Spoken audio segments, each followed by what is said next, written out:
Save. Now into Python. I'm just going to be doing this in idle on my computer. You can do this in REPL on your iPad or in REPL on your computer. I'm going to make a new Python. Command N, min idle, file, save as. I'm going to call this one clock1.py and call it whatever you like. I'm going to import Pygame, and I'm also going to import something called time. Import time, just to get at the hours, like, to find out what time it is. So I need to know my width and height of the screen, so I'm just going to call it width, and that is going to be, we want to make it square. Let's make it 600 pixels by 600 pixels. So 600 will be the width, the height will be 600 as well. We're going to initialize Pygame, Pygame.init. I'm going to define my screen. Screen is going to be Pygame.display.set underscore mode. Then we're going to put double brackets and the width and the height. I need to get some images, so I need the face of my clock. So I'm going to call this face is pygame.image.load.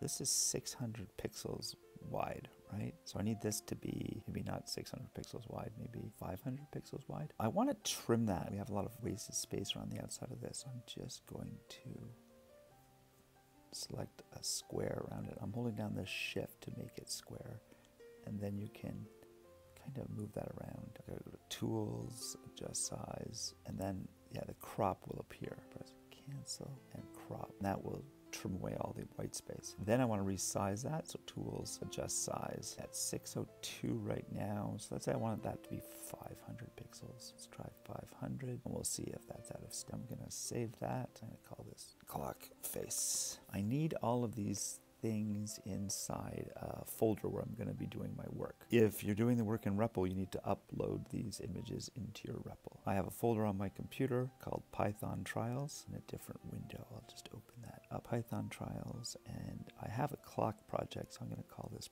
clock2. So I want to make a new folder under file, new folder. I'm going to call this clock2. Drag all my images into there. I haven't saved that, so we're going to go File, Save As. I'm going to save my clock1, not inside clock, but inside my clock2 project. Save. I want to load my image, my clock face, in quotes, in single quotes, apostrophes. Between the apostrophes, I'm going to write clock face.png. That's to get the clock face. And then I'm going to get the second hand. I'm just going to copy all of this because it's going to be a little bit faster. Call that second is equal to second hand.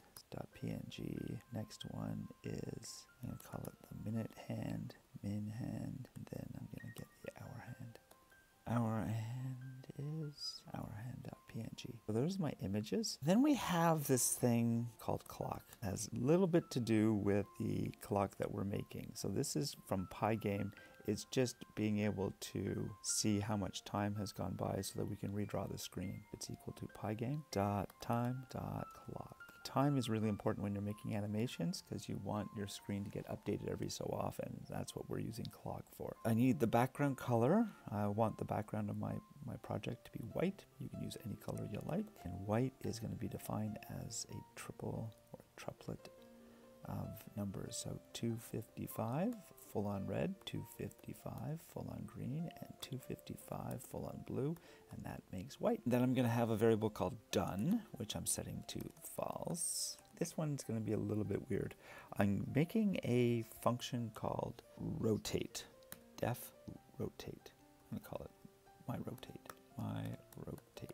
Going to take 3 arguments: the image, the angle that I want it to rotate at, and where I want it to rotate. I want it to pivot about a point, so I'm going to call it point. My image, we have to transform an image. We have to rotate it, so I'm putting in pygame.transform, which is going to be moving it in some way. The transformation that we're going to be doing is just rotating it. Rotate. The rotate command takes an image and an angle. The image is our img, and the angle is the angle that we sent it, so angle. Then we are going to define a rectangle. Rect is equal to the rectangle that makes a new rectangle. It rotates the image, and then it kind of clips a rectangle around that image and redefines it. We want to find the center of that rectangle is equal to our image. Get rect. find the rectangle that's on the image. We want to find the center. There's a way of doing it from any point. It's just, it involves a lot more complicated math. So that's why we